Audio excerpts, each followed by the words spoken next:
মানুষ কতটা জঘন্য হইতে পারে এই ভাইয়ের কল রেকর্ডটা না শুনলে আপনারা বিশ্বাসই করতে পারবেন না। তো আপনাদের সবাইকে এই কল রেকর্ডটা শোনার অনুরোধ রইল। এমনি ধরো না।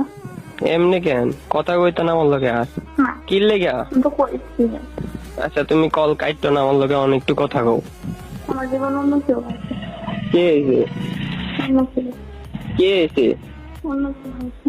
কে আইছে? অন্য লিটন বুঝি না। কেন বলছেন না? লিটন কে রাখো? মাত্র কেমন আমি কেন যাবো না? নাম দেখো কেউ এসে নিয়ে না। মিথ্যা কথা কও না। আল্লাহ এই কসম কার কাটছো তুমি জানো? আল্লাহ কসম কেউ এসে নিয়ে না এটার নামে। আচ্ছা কার লগে তখন কথা কইছে? আমি কি বলবো কথা বলছি? প্লিজ আমার এবার আর কিন্তু আমি তো কইছি আমরা ডাইরেক্ট কইছি আমার জীবন অন্য জীবন আছে তো এত বছর কি লাগে না। আচ্ছা তুমি এমন